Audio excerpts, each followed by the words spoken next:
this is Anna Stella. I'm still at Rocktober. And you're watching Anna Stella Rocks with myself, Walter Trout. Thank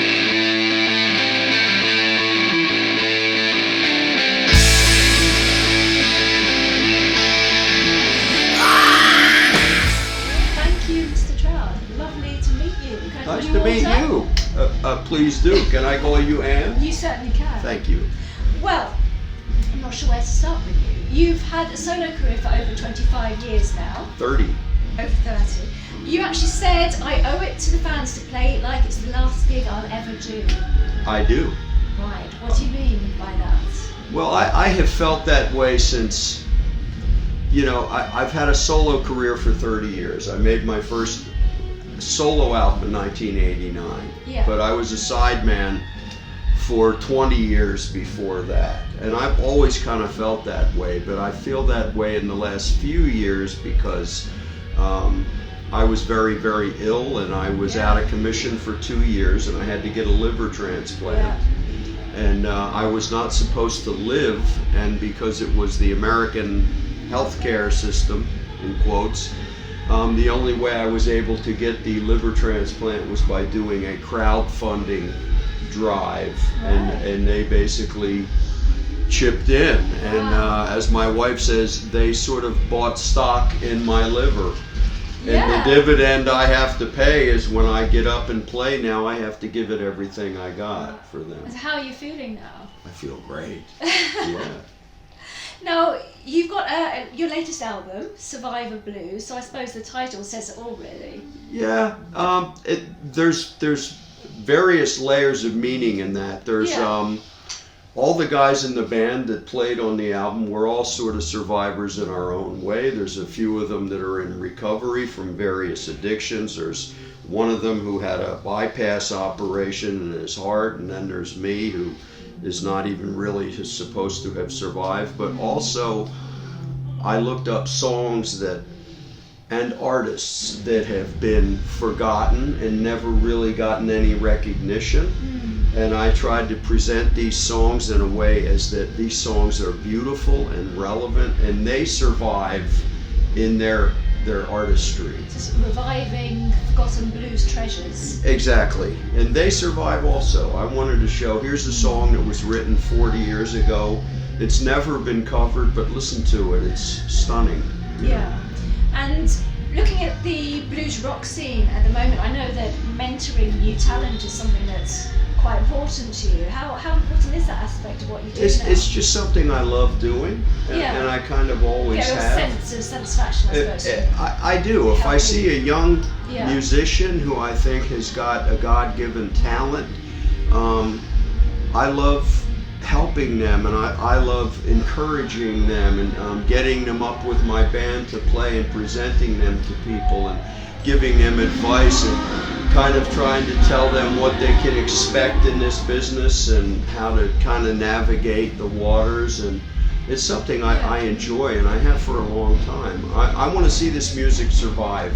Yeah, and who do you think people should be looking out for? Who would you say going to be the next big names? Well, I don't know about the next big names, because becoming a big name sometimes doesn't really have anything to do with your talent. That's true. That can be a matter. Who should be? Who do you think? Well, I mean, the guy playing out here right now, Chris Barris, is incredible. Yeah. I think he's got a great future ahead of him. Yeah, definitely. The other guy on the bill, Dan Patlansky, is amazing. He is. There's a couple amazing young guys. I had a fellow jam with me the other night, Mitch Laddie, who's an amazing guitarist.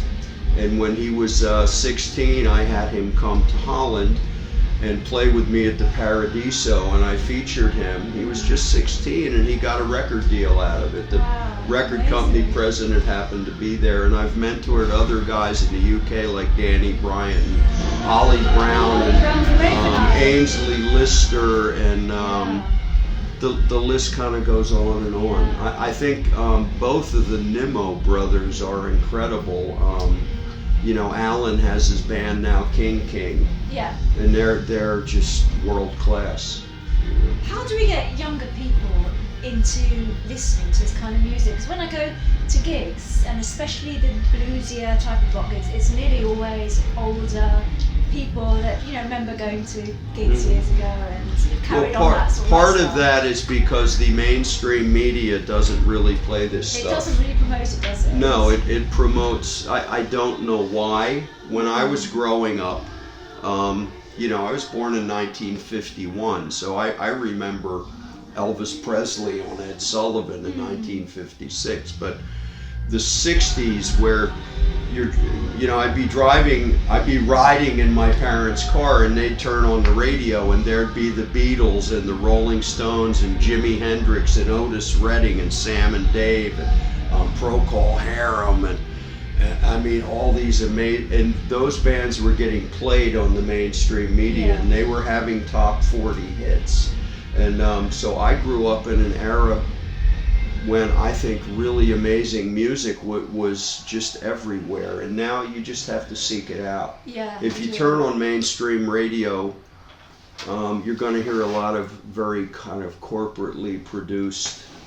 To me, in my own personal opinion, a lot of it is kind of soulless, gutless, formulaic stuff. Now, as far as where there is plenty of great young bands out there and great young artists, but you have to seek them out. Yeah. One thing we have in the States that I have in all my vehicles, it's called XM Sirius Radio. It's a satellite radio, and you have to pay for it, but it's got 150 stations. It's got blues, it's got R&B, it's got soul music, it's got folk music, it's got bluegrass, it's got jazz, it's got all this stuff, and I get played on there all the time, but I don't get played on mainstream radio over there. Okay, well, I want to go back to a couple of the songs on your album. I just wondered if you could go into the meaning behind them. I found it quite interesting. There was one, Be Careful How You Vote, and Nature's Disappearing. So, well, I can tell you, they kind of go hand in hand, don't they? Because people in the United States were not careful how they voted, and now the clown that we have running thing is doing the best he can to see that nature disappears. Okay. We have one political party in America that doesn't even believe that climate change is happening, But I have to say, Be Careful How You Vote is an old blues song by Sunnyland Slim. You could be on the right or you could be on the left, and you could listen to that song and go, yeah, I relate to that. Yeah. People who support Donald Trump could listen to it, yeah, I'll be careful how I vote because I want this guy to get back in. That song does not take a stand. It just says, be careful how you vote, because the one that you vote for, he just might let you down. And you obviously felt that particular song was still as relevant now as it was when it was first. I think it is now, written, especially with the presidential election underway over there, and there's a lot riding on this election. Turning to British matters, what do you think of Brexit?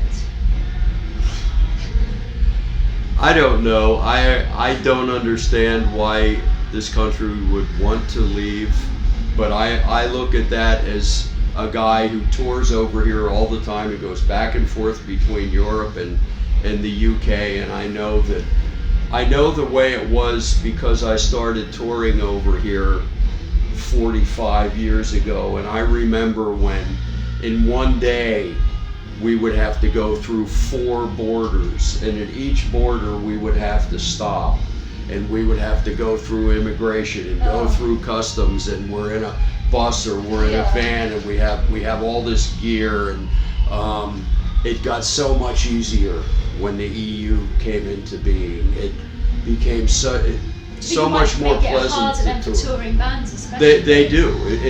And when I don't know what's going to happen. I'm coming back in May, and I'm going to be very interested to see how it's going to be. Where are you playing in May? Somewhere in the UK. I don't know where. I can't keep it straight. Somebody say, "Where'd you play last night?" I don't know. I know where you played last weekend. Where? Norwich at Rocktober. Okay, well, thank you. See, it's already gone. Now, I've got a question from Twitter. This is from Steve Poole. He says, I saw your son John on stage with you and he was awesome. Will he be going solo? My son John is a multi-talented musician. He plays guitar as good as anybody, and he writes some of the very best blues rock songs I've ever heard. And he can front a band, and he's beautifully handsome, and he's 6'5", and he's amazing. But he also loves lots of genres of music, and one of the things he has always loved is electric dance music. Right.